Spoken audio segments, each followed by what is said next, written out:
Good evening. I'm Kim Reynolds, Governor of the great state of Iowa. Like you, I just watched the President's address. I listened as the governor of our state, as a mom and a grandmother of 11 who's worried our country is on the wrong track. We're now 1 year into his presidency, and instead of moving America forward, it feels like President Biden and his party have sent us back in time to the late 70s and early 80s, when runaway inflation was hammering families, a violent crime wave was crashing our cities, and the Soviet Army was trying to redraw the world map. Even before taking the oath of office, the president told us that he wanted to, quote, make America respected around the world again, and to unite us here at home. He's failed on both fronts. The disastrous Afghanistan withdrawal did more than cost American lives. It betrayed our allies and emboldened our enemies. North Korea is testing missiles again at an alarming rate. The Speaker of the House recently warned our Olympic athletes not to speak out against China. And now Russia has launched an unprovoked, full-scale military invasion of Ukraine, an attack on democracy, freedom, and the rule of law. Now all Americans must stand united in solidarity with the brave people of Ukraine as they courageously defend their country against Putin's tyranny as they fight for their freedom. But we shouldn't ignore what happened in the run-up to Putin's invasion, waiving sanctions on Russian pipelines while eliminating oil production here at home, focusing on political correctness rather than military readiness, reacting to world events instead of driving them. Weakness on the world stage has a cost, and the president's approach to foreign policy has consistently been too little, too late. It's time for America to once again project confidence. It's time to be decisive. It's time to lead. But we can't project strength abroad if we're weak at home. And that's what I want to discuss with you tonight. The President and Democrats in Congress have spent the last year either ignoring the issues facing Americans or making them worse. They were warned that spending trillions would lead to soaring inflation. They were told that their anti-energy policies would send gas prices to new heights, but they plowed ahead anyway, raising the price at the pump by 50% and pushing inflation to a 40-year high. 4 decades ago, when our nation was last reeling from inflation, I was a young working mom just starting out. My husband Kevin worked days while I watched our girls, and then we would literally switch. We would pass in the yard as he was coming home, and I was leaving to work evenings at the local grocery store. From across that checkout counter, I saw the pain of inflation on my neighbors' faces. I saw what happens when prices rise faster than wages. The Biden administration believes inflation is a, quote, high-class problem. I can tell you, it's an everybody problem. I saw moms and dads' paychecks buy them less and less. I watched working people choose which essentials to take home and which ones to leave behind. And now President Biden's decisions have a whole new generation feeling that same pain. When I took the oath of office 5 years ago, I promised Iowans that I would never lose sight of who I was working for, that I wouldn't become detached from the problems they were facing, from the problems that I had faced myself. But you don't have to check groceries to see what high inflation does to people. You just need to step outside of the DC bubble. Talk to Americans about what's on their mind. Ask them, what are your concerns? What keeps you up at night? And they'll tell you. And I can tell you what's not on that list. They won't tell you that spending trillions more and bankrupting their children is the answer to their problems. They won't tell you that we should be paying people not to work. And they certainly won't tell you that we should give billions in tax giveaways to millionaires and billionaires in Democrat-controlled states like California, New York, and New Jersey. But that's what the Biden administration has been pushing for over the last year. And that's all part of Build Back Better. Thankfully, the president's agenda didn't pass because even members of his own party said enough is enough. Well, the American people share that view. Enough is enough. And it's not just with DC spending. Americans are tired of a political class trying to remake this country into a place where an elite few tell everyone else what they can and cannot say, what they can and cannot believe. They're tired of people pretending the way to end racism is by categorizing everybody by their race. They're tired of politicians who tell parents they should sit down, be silent, and let government control their kids' education and future.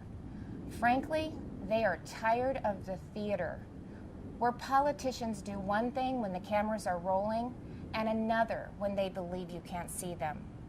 Where governors and mayors enforce mandates but don't follow them. Where elected leaders tell their citizens to stay home while they sneak off to Florida for sun and fun. Where they demand that your child wear a mask, but they go maskless. So you've heard the excuses. They were just holding their breath. But it's the American people who are waiting to exhale, waiting for the insanity to stop. We now live in a country where violent crime is out of control. Liberal prosecutors are letting criminals off easy, and many prominent Democrats still want to defund the police. You know, it seems like everything is backwards. The Biden administration requires vaccines for Americans who want to go to work or protect this country, but not for migrants who illegally cross the border. The Department of Justice treats parents like domestic terrorists, but looters and shoplifters roam free. The American people are left to feel like they're the enemy. This is not the same country it was a year ago. The president tried to paint a different picture tonight, but his actions over the last 12 months don't match the rhetoric. It's not what he promised when he took office. But it doesn't have to be that way. There is an alternative. Across the nation, Republican governors and legislators are showing Americans what conservative leadership looks like, what it means to respect the people we serve, to hear them out, to stand up for them and walk alongside them. We know that our problems require bold action, but we also know that bold action doesn't have to mean government action. It's Americans making their own decisions for their own families and future. Republican governors face the same COVID-19 virus head-on. But we honored your freedoms and saw right away that lockdowns and school closures, they came with their own significant cost, that mandates weren't the answer. And we actually listened to the science, especially with kids in masks and kids in schools. What happened and is still happening to our children over the last 2 years is unconscionable.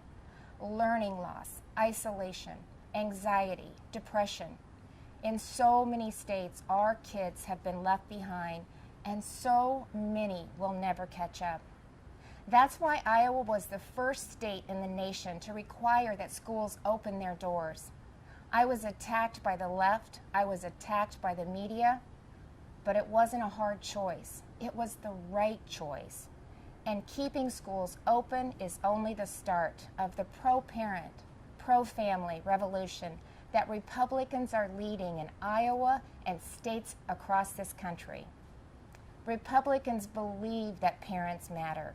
It was true before the pandemic, and it has never been more important to say out loud. Parents matter. They have a right to know and to have a say in what their kids are being taught. Families also have every right to live in a safe and a secure community, and that begins with a safe and secure country. But the Biden administration has refused to secure our border. They've refused to provide the resources to stop human trafficking, to stop the staggering influx of deadly drugs coming into our neighborhoods. They've refused to protect you.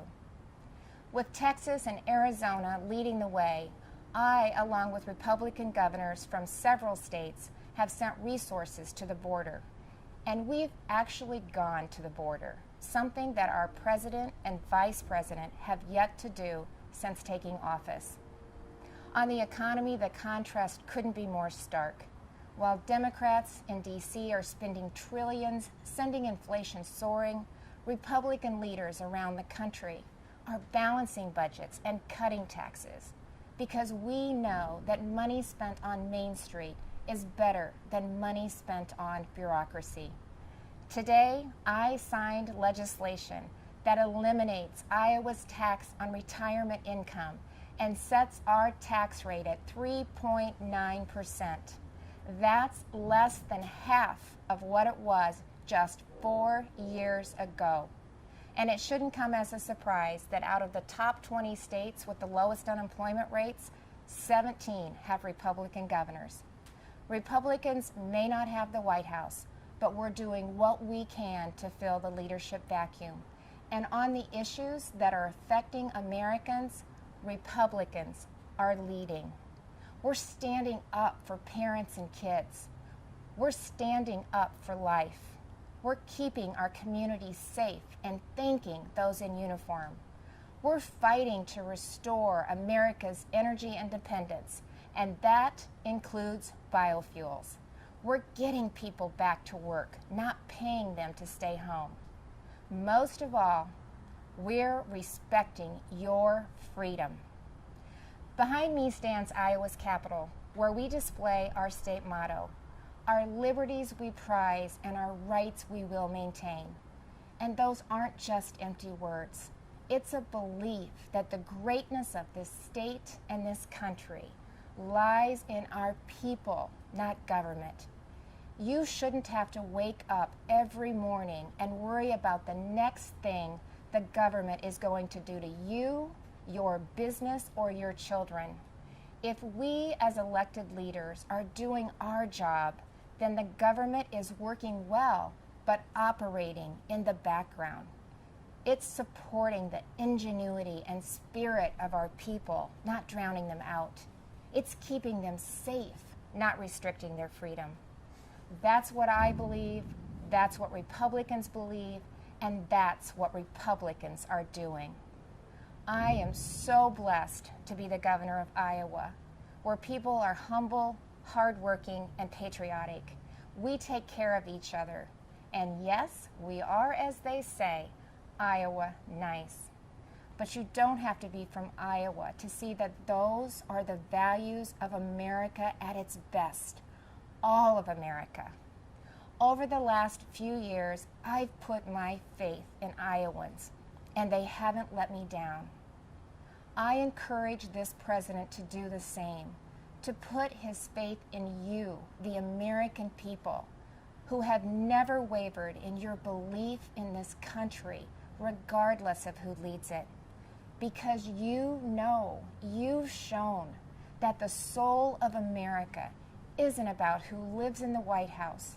It's men and women like you in every corner of this nation who are willing to step up and take responsibility for your communities, for your neighbors, and ultimately for yourselves. By that most important measure at least, the state of our union is indeed strong. Thank you, God bless you, and God bless the United States of America.